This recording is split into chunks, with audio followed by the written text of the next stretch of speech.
Guys কেমন আছো সবাই? আশা করি সবাই খুব ভালো আছো। র্যান্ডম ভিডিও চ্যানেলে আজকে আমরা এত একটা ডার্ক সিনেমা এক্সপ্লেন করতে চলেছি যে সিনেমা দেখার পরে তুমি বলবে ভাই এটা কি সিনেমা আনছেন। এবং সবচেয়ে ভয়ঙ্কর ব্যাপার হচ্ছে এই সিনেমাটা একটা সত্য ঘটনা থেকে ইন্সপায়ার হয়ে তৈরি করা হয়েছে। খুবই ভয়াবহ একটা সিনেমা এবং বর্তমান সমাজের সাথে আমাদের বর্তমান বাংলাদেশে যা আসছে তার সাথে এই সিনেমাটা খুবই সম্পর্কিত। শর্টকাট কথায় কি বলবো, একজন রিটায়ার্ড পুলিশ অফিসার তার নিখোঁজ মেয়েকে খুঁজতে শুরু করে, কিন্তু ওই মেয়ে যে হারিয়ে গিয়েছে বা মেয়েকে খোঁজার যে কারণ, সে মেয়েকে খুঁজতে খুঁজতে তার মেয়ের সম্পর্কে এত ভয়ানক জিনিস জানতে পারে সে তারপর নিজে অবাক হয়ে যায়, এই মেয়ে আমি জন্ম দিছি। তো যাই হোক, সিনেমার নাম হচ্ছে দ্য ওয়ার্ল্ড অফ কানাকো। মানে ওই মেয়েটি যে আলাদা একটা ক্রাইম জগৎ তৈরি করেছে সেই জগতের একটা কাহিনী। এবং এর সাথে এটা 2014 সালে জাপানে যখন মুক্তি পেয়েছিল ব্যাপক সাড়া পেয়েছিল। তো চলো আমরা সিনেমার কাহিনীতে চলে যাই। তবে কিছু কথা আমি বলে রাখছি, অনেকগুলো ক্যারেক্টার একই রকম সবার চেহারা, মানে জাপানিজ মানুষদের একই রকম চেহারা। তো এই জন্য কে কোনটা বোঝা একটু সমস্যা হতে পারে, কিন্তু অ্যাকচুয়াল কাহিনীটা তুমি বুঝতে পারবে। আমি চেষ্টা করবো সহজ ভাষায় বোঝানোর জন্য। তো বাড়তি কোনো কথা না বলে চলো আমরা স্টার্ট করি। তবে তার আগে যদি ব্রেক থাকে সেটা তুমি স্কিপ করে মূল ভিডিওতে যাবে এবং স্কিপ করবে হচ্ছে ডিসক্রিপশনে যাবে, ডুরেশনে ক্লিক করে তারপর তুমি স্কিপ করে চলে যাবে।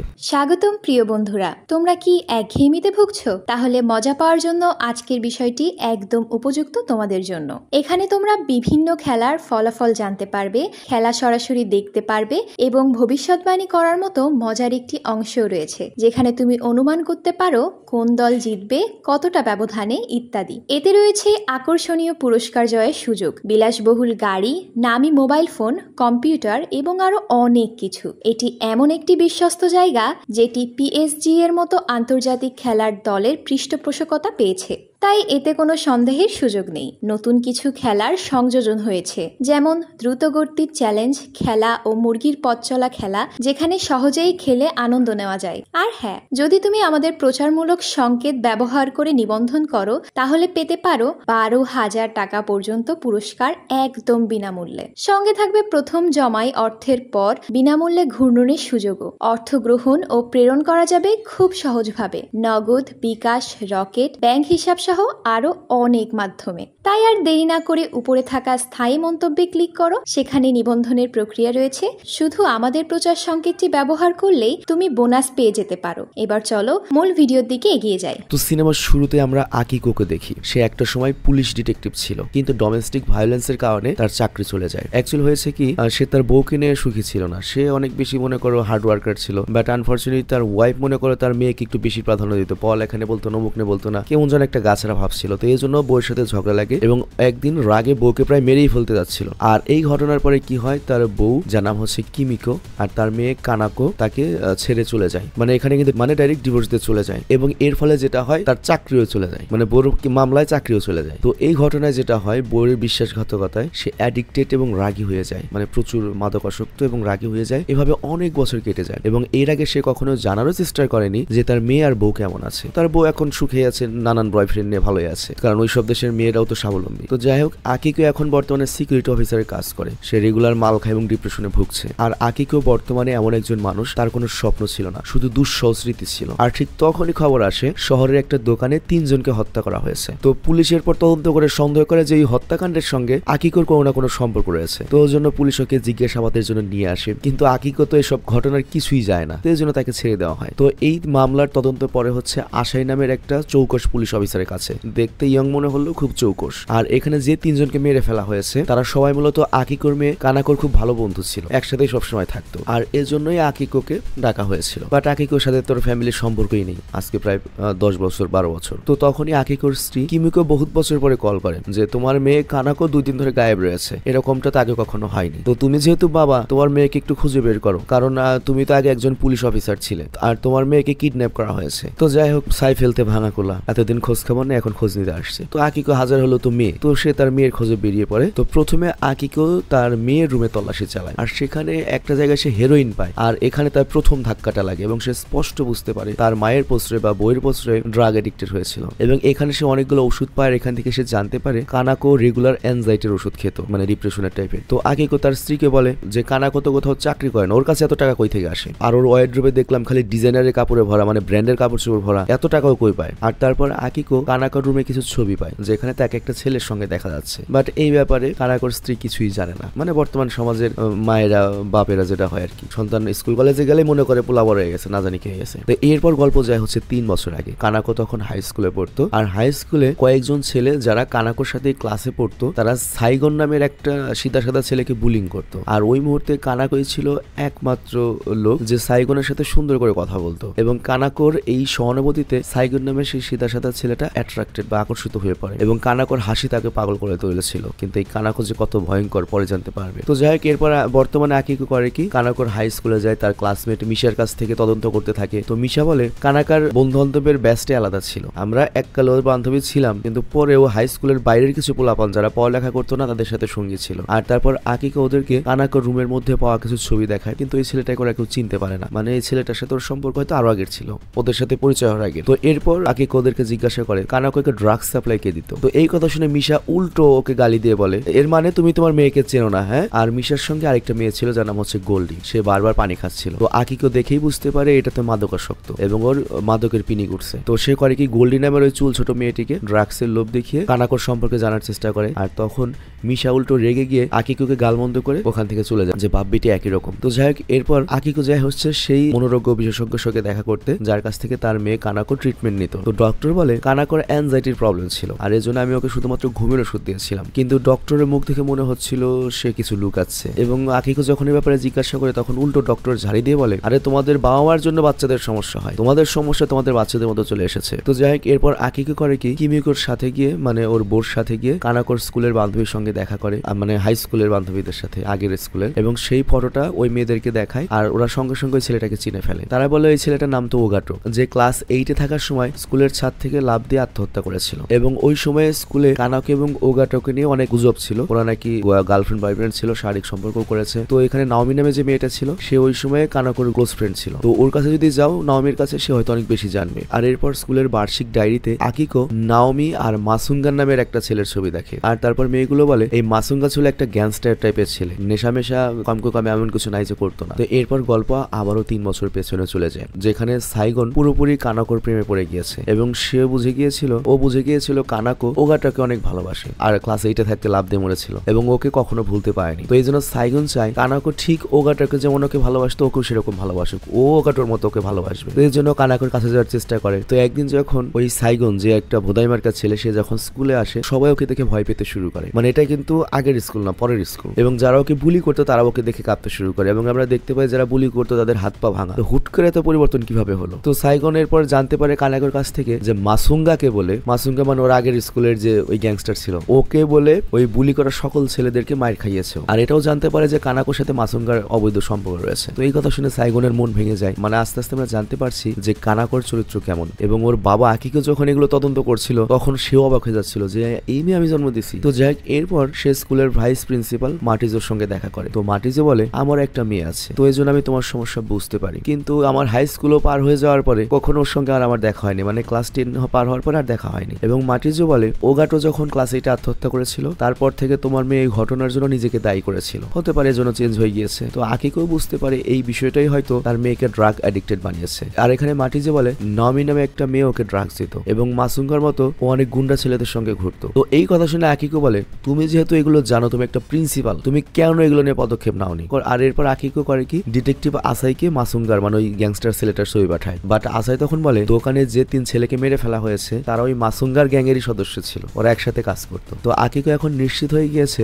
যে মাসুঙ্গাই তার মেয়ে গায়েব হওয়ার পেছনে দায়ী। আর এই জন্য সে তার বউকে বলে তোমার মেয়ে গ্যাংস্টারদের সঙ্গে ঘোরাফেরা করতো, ড্রাগস নিত, আর তুমি এগুলো খেয়াল রাখোনি কোনো সময়? তুমি কি খালি বিভিন্ন সেল এনে বেড গরম করতে, কোনো খবর রাখতে না? তো ফ্রাস্ট্রেট হয়ে আকিকো করে কি, রাগে ওর বউর সাথে জোর করে ধর্ষণ করে। মানে এত বছরে তো রাগ ছিল না, বের করে ফেলে যে আমার মেয়ে এমনি হলো কেন, তোর এটা তোর শাস্তি। তো এরপর মানে বুঝতেই পারছো এটা একটা ডার্ক সিনেমা। আর তখন তার স্ত্রী তাকে বাড়ি থেকে বের করে দেয় এবং বলে তুমি একটা পশু হয়ে গিয়েছো, মানুষ নও। তো আকিকো যাওয়ার আগে বলে যায় হ্যাঁ তোরা তোদের মন মতো চলতে দিলেই তো তোরা খুশি। তো যাই হোক, এরপর আকিকো মাসুঙ্গার বাড়িতে যায়, মানে ওই ভিলেনের বাড়িতে, গ্যাংস্টারের বাড়িতে, ভিলেন না পিচ্চি পোলাপান, এবং ওর বইয়ের রাগ মাসুঙ্গার মায়ের উপর ফেলে। এবং সে বলে শালি, বাচ্চারা খারাপ হলে তার দায়িত্ব হচ্ছে মায়ের, আর তোর বাচ্চা এইসব করে বেড়াইতে খেয়াল রাখিস না। কিন্তু এরপর বাইরে আসতেও দেখে যে মাসুঙ্গা ওর গাড়িতে বসে ওর জন্য অপেক্ষা করছে, এবং মাসুঙ্গার ছেলে পেলে করে কি আকিকাকে ধরে খুব মারে এবং ওকে নিজেদের আস্থায় নিয়ে যেতে লাগে। বাট তখনই একটা ইয়োকুজা গ্যাং করে ওদের উপর আক্রমণ করে, মাসুঙ্গাকে কিডন্যাপ করে, আর ওকে ফেলে যায়। আর তারপর পুলিশ অফিসার আসায় আসে এবং আকিকোকে বলে ওরা মাসুঙ্গাকে নয়, মাসুঙ্গার মাধ্যমে তোমার মেয়েকে খুঁজছে, আর যত হত্যাকাণ্ড হয়েছে তার জন্য তোমার মেয়ে দায়ী। কিন্তু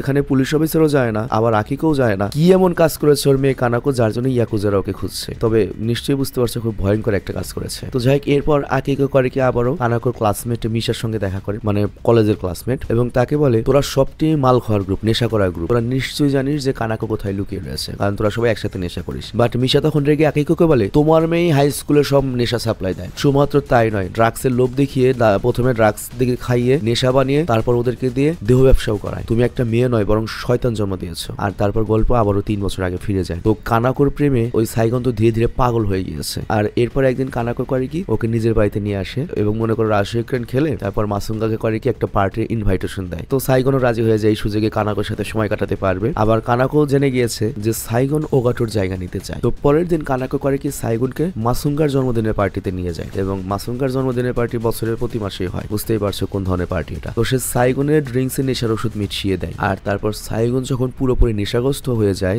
তখন সাইগনকে রেপ করা হয়। কোনো মেয়ে মানুষ রেপ করেনি, জাপানের সবচেয়ে ধনী যে বুইরা বেটারা আছে কোটিপতি তারা ওকে রেপ করে। আর এর পরের দিন সাইগন যখন এই কথা বুঝতে পারে, ওর মাথা থেকে ভালোবাসার ভূত নেমে যায়, বুঝতে পারে ওর সঙ্গে যেটা হয়েছে এইটা ওই মেয়ে কানাকোর আগের বয়ফ্রেন্ড ওটাগো বা ওগাটো, যেটা এইটি থেকে সুইসাইড করেছিল, ওরও সাথে এটা হয়েছিল, এই জন্য আত্মহত্যা করেছিল। মানে ভালোবাসার লোভ দেখিয়ে এরকম ছেলেদের নিয়ে, বুঝতে পারছো। তো কানাকো সিদ্ধান্ত নেয় আমি মরবো না, আমি এটার বদলা নেবো। তো এখানে সাইগন সিদ্ধান্ত নেয় যে আমি মরবো না, আমি ওর উপর বদলা নেবো কানাকোর উপর। তো সে কানাকোর বাড়ির দিকে দৌড়াচ্ছিল, কিন্তু পথে নাওমি ওকে গাড়িতে তুলে নেয় এবং ওর উপরের অত্যাচারের মানে রেপ করার ছবি দেখিয়ে বলে যে তুই যদি মুখ খুলিস সেইগুলো সোশ্যাল মিডিয়াতে আপলোড করে দেবো। তো এই কথায় সাইগন তো ভয় পেয়ে যায়, ওর মনে আরো আগুন জ্বলে ওঠে। আর এইদিকে বর্তমানে ইয়াকুজা গ্যাং করে কি আকিকোর উপর হামলা চালায় আর তার থেকে কানাকোর ঠিকানা জানার চেষ্টা করে। এখন আকিকো বলে আমি নিজেই তো জানতে চাই ও কোথায় রয়েছে, আর তাছাড়া ওকে তোমাদের কি দরকার, কি করেছে? তো ইয়াকুজা বলে তোর মেয়ের মতো তো ডেঞ্জারাস নোংরা মেয়ে আর পৃথিবীতে নেই, বাবাও যেমন মেয়েও তেমন। আর তারপর তার আকিকোকে বলে প্রথমে তোর মেয়েকে আমরা মারবো, তারপর তোকে মারবো। তো পরের দিন মিশা করে কি আকিকোকে একটা চাবি দেয়, যেটা হলো স্টেশনের লকারের। তো মিশা এখানে বলে যে গোল্ডি আর তার গ্রুপের 3 ছেলে এই শহরে যে প্রস্টিটিউশন চলছে সেটা ছেলেদের এবং মেয়েদের, সেই গ্যাংটাকে ধরিয়ে দেওয়ার জন্য পুলিশের কাছে গিয়েছিল বা যেতে চেয়েছিল, ওদের কাছে সকল প্রমাণ ছিল। গোল্ডি মানে কিন্তু যে চুল ছোট মেয়েটি, কিন্তু ওরা 3 জনই খুন হয়েছে আর গোল্ডি ভয় পেয়ে গায়েব হয়ে গিয়েছে। তবে পালানোর আগে সে আমাকে চাবিটা দিয়ে গিয়েছে,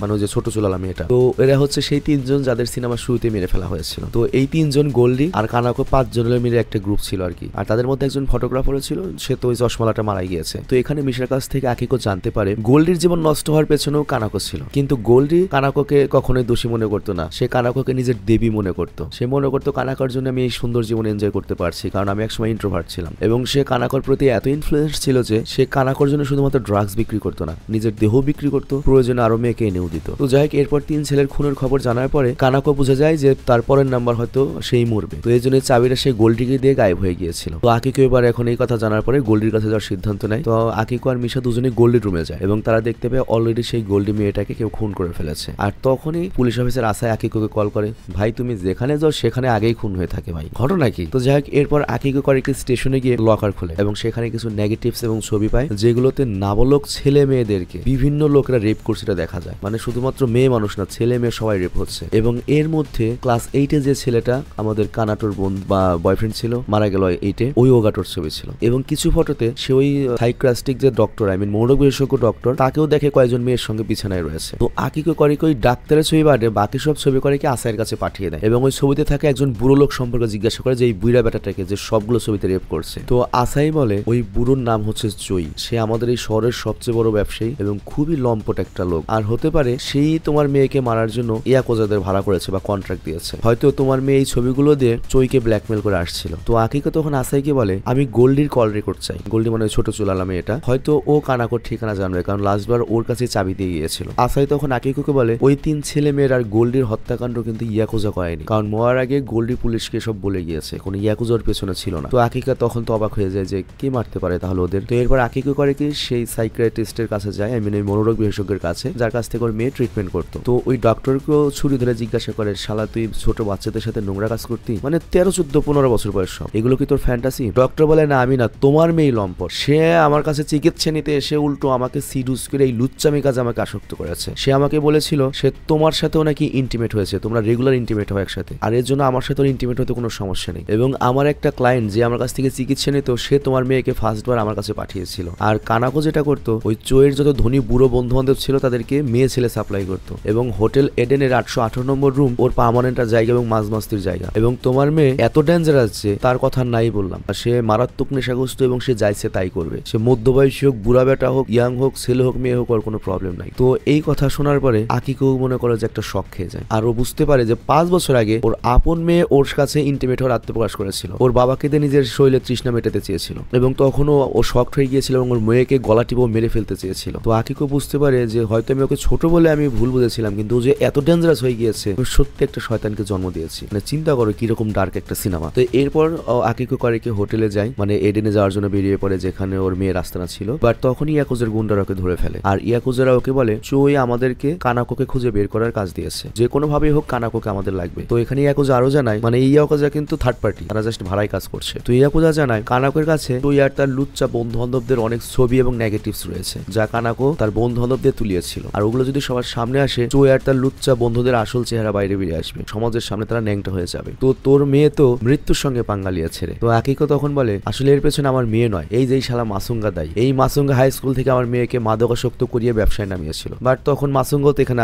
আটকে রয়েছে। মাসুঙ্গা বলে আমি না, বরং তোমার মেয়ে আমাকে নিয়ন্ত্রণ করতো, যাও গায়েব হওয়ার পর আমি জানতে পারি তোমার মেয়ে ওগাটোকে ভালোবাসতো, কিন্তু চোই ওগাটোকে পছন্দ করে তার লুচ্চামের জন্য তুলে নিয়ে গিয়েছিল, আর আমাকে দিয়ে এই কাজটা করিয়েছিল যাতে আমি তোমার মেয়েকে আর ওগাটোকে আমার পার্টিতে নিয়ে যাই। আর তারপর চোই আর তার বন্ধুরা মিলে ওগাটোকে রাতভর ধর্ষণ করেছিল, আর এ কারণে ওগাটো আত্মহত্যা করেছে। আর তোমার মেয়ে তার বয়ফ্রেন্ডের বদলা নিতে এরকম ডেঞ্জারাস কাজ করছে, আমার সাথে বন্ধুত্বের নাটক করে চুই পর্যন্ত পৌঁছে গিয়েছে, এবং চুইকে ফাঁসানোর জন্য তার স্কুল এবং হাই স্কুলে যত টিনেজার ছেলে মেয়ে ছিল ওদেরকে ধোকা দেয়, এবং ওই বুড়ো এবং ওই চুইদের বিছানা পর্যন্ত নিয়ে যায়, আর তার বন্ধুর সাহায্যে এগুলোর ছবি তুলতে থাকে, যাতে চুই আর তার লুচ্চা বন্ধুদের বিরুদ্ধে প্রমাণ জোগাড় করতে পারে। আর প্রমাণ পাওয়ার পরে সে পুলিশের হাতে দিতে যাচ্ছিল, কিন্তু তার আগেই ও ধরা পড়ে যায়, কিন্তু ও কোথায় রয়েছে এটা কেউ জানে না। আর তোমার মেয়ে আগে থেকেই ডেঞ্জারাস, তোমার মেয়ে কখনোই ভালো মেয়ে ছিল না, এই কথা বললো না যে তোমার মেয়ে ভালো ছিল। তো এতটুকু বলার পরে ইয়াকুজা করে কি মাসুঙ্গাকে মেরে ফেলে। আর তারপর ইয়াকুজা আকিকোকে বলে তোর মেয়েটা সবচেয়ে বড় ভুল করেছে, ও পুলিশে প্রমাণ দিতে যাবে কেন? কারণ তোর মেয়ে কি জানে না যে পুলিশের বর্তমান যে চিফ, মনে করো এসপি লেভেলের লোক, যার নাম হচ্ছে সেনসুই, সে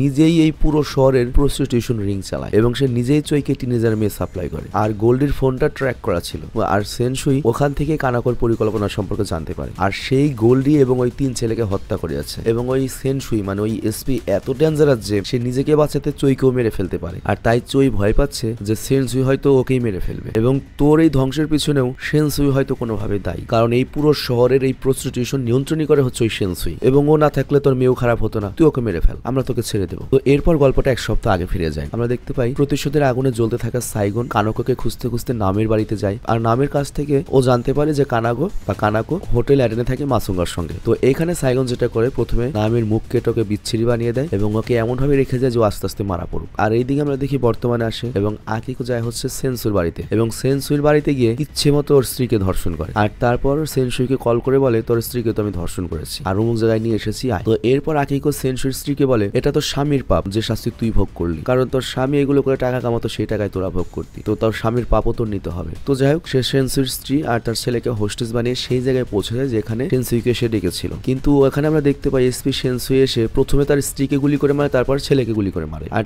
তারপর ও চোয়ের লাশ দেখায়, মানে সেনসু চোইকেও মেরে ফেলেছে, মেন ভিলেনকে। তো এরপর সেনসুই আকিকোকে বলে এই শালার কারণে আমি ফাঁদে পড়তে যাচ্ছিলাম, আর এখন তুই একমাত্র ঝামেলা না আমার, তোকে আমি মেরে ফেলবো। তো দুজনের মধ্যে প্রচন্ড গোলাগুলি হয়, আর এখানে দুজনে আহত হয়, সেনসুই একটু বেশি আহত হয়। বাট তখন এখানে আশাই করে কি পুলিশ ফোর্স নিয়ে আসে, আকিকোকেও ইচ্ছে করে পালিয়ে যেতে দেয়, যে ও পালা কিন্তু ও সব তো ক্লিয়ার করছে সব সন্ত্রাসী, আর সেনসুইকে এখানে আটক করে। কিন্তু এইখানে লক্ষ্য ওর উপর পুলিশরাও খুশি ছিল না, আর এই সুযোগে এনকাউন্টারের সিস্টেম দেখিয়ে একজন এসআই করে কি এসপি কে মেরে ফেলে, মানে আসাই সেনসুইকে মেরে ফেলে। আর তারপর আকিকো করে কি হোটেল এডনোর 118 নম্বর রুমে যায়, আর ড্রয়ার থেকে সে রক্তে মাখা কিছু অস্ত্র পায় এবং কিছু ছবি পায়। আর এখানে কাহিনী চলে যায় আবার 7 দিন আগে। অ্যাকচুয়ালি কানাকোকে খুঁজতে ওই যে সাইগন হোটেলে আসবে, হোটেলে এসেছিল, কিন্তু ওই কানাকো এত ডেঞ্জারাস ওর প্রেম ভঙ্গি দেখেও আবার গলে গিয়েছিল ওই যে তোমার ওই সাইগন মদন। তবে তারপরেও ও গলে গিয়ে জানতে চাই তুমি আমার সাথে কেন এমন করলে। বাট কানাকো বলে দেখো জীবন কোনো সুন্দর স্বপ্ন নয়, জীবন এমন একটা ভয়ঙ্কর সত্য যা আমরা না চাইলেও মোকাবেলা করতে হয়। আমি ওগাটোকে ভালোবাসতাম, কিন্তু ওগাটোর ইনোসেন্স ওর শত্রু হয়ে দাঁড়িয়েছিল, কিছু দানবকে ধর্ষণ করেছিল, আর তাদের কাছ থেকে বদলা নয় আমার লাইফের একমাত্র লক্ষ্য ছিল। আর তোমাকে যদি আমি বলি সাইগন তুমি অনেক বেশি ইনোসেন্স, তোমাকে জাস্ট আমি একটা লাইফ লেসন দিয়েছি। বাট সাইগন আবারও বলে আমি তো একটা জিনিসই চাই, তুমি যেভাবে ওগাটোকে ভালোবাসতে তুমি আমাকে অতটুকু ভালোবাসো, আমিও তোমাকে ওগাটোর মতো ভালোবাসবো। বাট কানাকো হাসতে হাসতে বলে তাহলে তো বন্ধু তোমাকে মরে যেতে হবে, কারণ আমার মতে মৃত্যু ভালোবাসাকে বাড়িয়ে তোলে। আর ঠিক তখনই পেছন থেকে সুঙ্গা মানে ওই যে গ্যাংস্টার মানে ওই মেয়ের ক্লাসমেট গ্যাংস্টার ও এসে করে কি সাইগনকে মেরে ফেলে। চিন্তা করে কেমন দুর্ধর্ষরা। আর এখানে আকিকো ড্রয়ারে পাওয়া একটা ছবিতে একটা মেয়েকে দেখতে পায়, মানে এখানে একটা মেয়েকেও দেখে এবং ওর মনে পড়ে এই মেয়েটার ছবি তো হাই স্কুলের যে প্রিন্সিপাল ওই মাটিজোর টেবিলে দেখেছিল, তার মানে তার মেয়েও কি এই ব্যবসায় জড়িত বা এই ব্যবসায় জড়িয়ে পড়েছিল আর মাটিজো এটা লুকিয়ে রেখেছে। তো এরপর আকিকো করে কি সে প্রিন্সিপালের সঙ্গে দেখা করে এবং তাকে বলে আমার মেয়ে স্কুলের ছাত্রীদের ড্রাগস দিত এবং প্রস্টিটিউশনে যুক্ত করেছিল, তোমার মেয়েও কি তার শিকার ছিল? এখন সত্যটা বলো। ওই ধনী বয়স্ক লুচ্চাদের বিছানায় তোমার মেয়েকে আমি দেখেছি, মানে ওই বুইড়া বেটাদের সাথে, আর এর জন্য দায়ী ছিল আমার মেয়ে কানকে, এটা তুমি জানতে, তাহলে তুমি আমাকে বললে না কেন কিংবা স্টেপ নিলে না কেন? তো গল্প এখন থেকে চলে যায় হচ্ছে 4 দিন আগে। তো মাটিজো তার মেয়ের কাছে থাকা সেলফোনটা পায় যা কানাকোকে উপহার হিসেবে দিয়েছিল এবং সেখানে অনেক কিছু নম্বর ছিল যেগুলো সে দেখতে পায়। তো কানাকো মূলত এসেছিল এই প্রিন্সিপালকে ব্ল্যাকমেল করতে, বলে যে এই নাম্বারগুলো সেই সব বৃদ্ধ ক্লায়েন্টদের, তোমার মেয়ের বৃদ্ধ ক্লায়েন্টদের যাদের সাথে তোমার মেয়ে বিছানায় শয়। তো একটা প্রিন্সিপাল সে তো পুরো শকড হয়ে যায়। কানাকো বলে দেখো আমি তো তোমার মেয়ের সঙ্গে জোরাজুরি করিনি, কয়েক ঘন্টার মধ্যে লাখ লাখ টাকা পাওয়া যায় সেই লোভে সে পড়ে গিয়েছে আর তারপর নেশা করতে তো অনেক ভালো লাগে। তো তখন প্রিন্সিপাল বলে তুমি আমার 13 বছরের ছোট মেয়েকে দিয়ে এগুলো করিয়েছো? বলে হ্যাঁ করিয়েছি, কারণ স্কুলে থাকতে তোমরাও তো আমাদের চালিয়েছো, আর যদি এসব কথা বাইরে যায় তোমার মেয়ের ছবি বাইরে চলে যাবে। তো এই কথা শুনে মাটিজো সহ্য করতে পারেনি, ও কানাকোকে নিয়ে গিয়ে ডাইরেক্ট খুন করে দিয়েছে। তো মাটিজো এরপর আকিকোকে বলে তোমার মেয়ে শুধুমাত্র যে শয়তান ছিল তা নয়, ও সাইকো ছিল। তুমি কি করেছো জানো? তোমার মেয়ে কতজন মানুষের জীবন নষ্ট করেছে জানো তুমি? তোমার মেয়েকে তুমি জন্মের পরে যদি মেরে ফেলতে তাহলে অনেক মানুষের জীবন বেঁচে যেত। তো এরপর মাটিজো করে কি আকিকোকে সেই জায়গায় নিয়ে যায় যেখানে কানাকোকে দাফন করেছো, কিন্তু এই জায়গাটা এখন তুষারপাতের কারণে বরফে ঢাকা পড়ে গিয়েছে, তাই সেই জায়গাটা খুঁজে পায় না। আবার এই দিকে এইসব মেয়ের কথা শুনে আকিকো ড্রাগস নিয়েছে, মানে সে সহ্য করতে পারছে না এবং সেটা মেনে নিতে পারছে না যে তার মেয়ে মারা গিয়েছে, কারণ তার লাইফের এখন লাস্ট ইচ্ছে ছিল তার মেয়েকে নিজের হাতে সে হত্যা করবে। তো এই জন্য সে অন্তত হত্যা করতে না পারুক, সে তার মেয়েকে টুকরো টুকরো করতে চায়। তো এই জন্য সে আবারও পাগলের মতো মাটি খুঁড়তে থাকে, তার মেয়ের লাশটা কোথায় সে বের করবে, সে ইচ্ছা মতো ওটা টুকরো টুকরো করবে। আর এখানেই সিনেমাটি শেষ হয়ে যায়। আসলে বেঁচে থাকার জন্য তোমার লাইফের একটা নেশার প্রয়োজন হবে, তবে সেই নেশাটা তুমি গাঁজা দিয়ে করবে, বাবা দিয়ে করবে, না বলতে বল কোনো কাজ দিয়ে করবে, নাকি তুমি তোমার কেরিয়ার নিয়ে করবে, ফর এক্সাম্পল স্টাডি নিয়ে হতে পারে, এক্সারসাইজ নিয়ে হতে পারে, বা ধর্মচর্চা নিয়ে হতে পারে। আই মিন নেশা একটা লাইফে তোমার লাগবেই। সেটা যদি তুমি পজিটিভ নেশা করো তাহলে তুমি তোমার লাইফে শাইন করবে, আর যদি তুমি নেগেটিভ নেশা করো তাহলে তো তুমি শেষ হয়ে যাবে। তো সেটাই জাস্ট এই সিনেমাতে আমি বোঝাতে চেয়েছি। আর তোমরা যারা এখন উঠতি বয়সের, তোমরা কিন্তু এখনো এত ম্যাচিউরড হয়নি যে সবকিছু তোমরা একটা প্যাটার্নে বা একটা রুটিন মাফিক বা একটা ডিসিপ্লিনের মধ্যে করতে পারবে। তো এই মুহূর্তে কোনো বাজে জিনিসের মধ্যে যাওয়া মানে একেবারে মনে করো নিজের লাইফের একটা মারা খাইয়ে দেওয়া, বাকিটুকু তোমাদের ব্যক্তিগত ব্যাপার। তো যাই হোক, বিদায় নেওয়ার আগে আরেকটা ইনফরমেশন দিই। আমরা একটা অ্যানিমে AMV চ্যানেল ক্রিয়েট করেছি যেগুলোকে বলা হচ্ছে অ্যানিমে মিউজিক ভিডিও। তো আমাদের ওই অ্যানিমে মিউজিক ভিডিওর চ্যানেলটা তোমাদেরকে একটু ঘুরে আসার জন্য রিকোয়েস্ট করছি। চ্যানেলের লিঙ্ক আমি ডিসক্রিপশন এবং পিন কমেন্টে দিয়ে দিয়েছি। আমি রিকোয়েস্ট করবো সবগুলো গান তোমরা একটু দেখে আসবে এবং ভবিষ্যতে আর অনেক গান আসবে। তোমরা যারা মিউজিক লাভার রয়েছে বা অ্যানিমে বা এই ধরনের এডিট পছন্দ করো তারা অবশ্যই ওটা সাবস্ক্রাইব করে দেবে। আমি বিদায় নিচ্ছি, আল্লাহ হাফেজ, take care. Take flight, took on our smiles, but deep inside, he knows the king can never hide. I'm the strongest, no get no time to shit. Break the space, you can't touch me. No, don't make it lock my speed. I'm